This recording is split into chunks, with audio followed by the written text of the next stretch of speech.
I was 10 the first time I saw the man in the drain. There was a storm that night, and the street in front of our house had flooded. The water was up to the curb, swirling around the storm drains. I was just watching the rain through the window when I saw it. Something in the water, not trash, not debris, a face. It was pale and bloated, just under the surface of the water. Eyes open, mouth moving like it was trying to speak. I screamed. My dad ran outside, but by the time he got there, it was gone.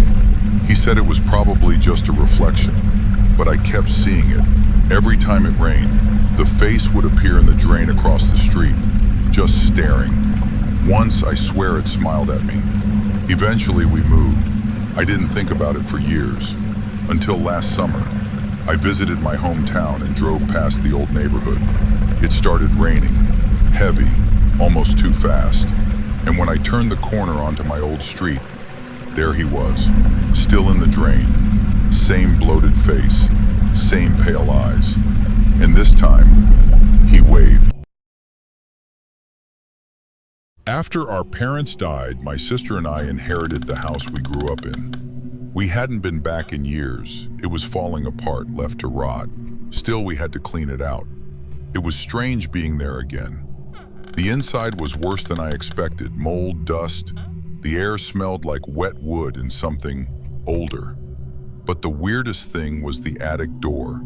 It was open. We never left it open. My sister refused to go up, so I did. The attic was empty, mostly, except for a pile of old toys in the corner. Ours, arranged in a circle. And in the middle, a pair of small shoes. Not ours. Too small. Too new. I heard something shuffle behind me, but when I turned, no one was there.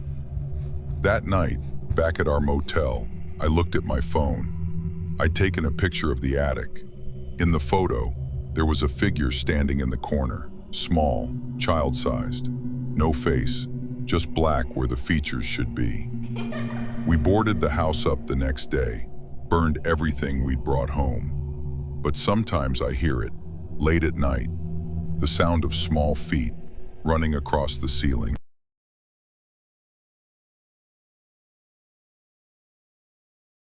We were on a road trip through Utah. 3 of us in a Jeep, heading towards Zion. Long, empty roads, bright stars. We saw him just after sunset, a hitchhiker on the side of the road. He looked rough, shirt torn, pale, barefoot. I didn't want to stop, but my buddy in the passenger seat waved him in, said it was the right thing to do. The guy got in without a word, just nodded. Didn't say where he was going, didn't say anything at all. But then we noticed the smell, like wet leaves and old meat, rot. I looked in the rearview mirror and his head was turned, staring straight at me. I asked if he was okay. He smiled, except it wasn't a smile. It was like he was stretching his skin over something that didn't belong in a human face. Then the radio turned to static, and the air got cold. He leaned forward and whispered, "This isn't the road you think you're on." My buddy slammed the brakes and told him to get out. When we turned around, he was already gone. No footprints, no sound, just the smell, still in the car hours later. When we got to the park, the ranger asked how we liked the drive. We said it was fine, except for the hitchhiker. He frowned. "There haven't been any hitchhikers on that road since '92, he said. "Not since that guy froze to death out there, waiting for a ride that never came." I was hired as a night security guard at a broadcast tower in the Appalachian Mountains. Remote job, good pay, the kind of gig people either quit in a week or keep for decades. I took it because I needed isolation.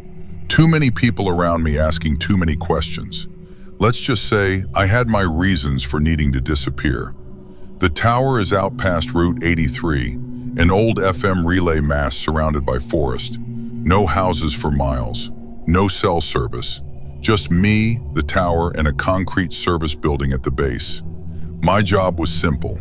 Monitor the control panels, check signal readouts once an hour, and make sure no one messed with the equipment. Pretty easy. But the guy training me, Mitch, kept giving me this look, like he wanted to warn me about something. Sometimes, he said on his last night, you might hear something on the tower. Don't look up. Just don't. I thought he was screwing with me, but I should have listened. The first few nights were quiet. Snow fell almost every evening, blanketing the trees in silence. Sometimes I'd pick up weird feedback on the monitors, but nothing serious. Until the fifth night. Around 3:12 a.m., I heard it. Clang, like metal on metal, coming from up the tower. I went outside, shined my flashlight straight up. Nothing. Just a steel ladder going up hundreds of feet into blackness. Then I heard breathing. Not mine, not animal. Something big. I stepped back into the building and locked the door. Wrote it off as my mind playing tricks. Night 6. The same time, 3:12 a.m., I heard it again. Clanging, breathing. Then, scratching on the roof of the building I was in. I turned off all the lights, sat in the dark with a fire extinguisher in one hand and my radio in the other. No one answered. That night, I had a dream. I was standing at the bottom of the tower, looking up, and something was climbing down head first, like a spider. Limbs too long, hands dragging claws along the steel. Its face, it didn't have one. Just a stretched patch of skin, pulled too tight. I didn't want to come back after that, but I needed the job. Night 7. Everything was fine until 2:59 a.m. The power flickered. Then every screen in the control room turned to static. Then they all synced up. One word pulsed in black and white. Look. I froze. Then the roof creaked. Something stepped across it. Slow, heavy. Then silence. I didn't move for 6 minutes. When I finally opened the door and looked out, there were handprints. Not footprints. Handprints. Pressed into the snow, leading from the tower to the building. I quit the next morning. No notice. Drove until my gas tank was nearly dry. Weeks later, I still hear that sound sometimes. Clang, clang, clang. Like something dragging itself down a tower.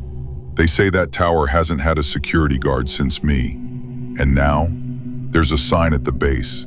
No trespassing. Signal maintenance only.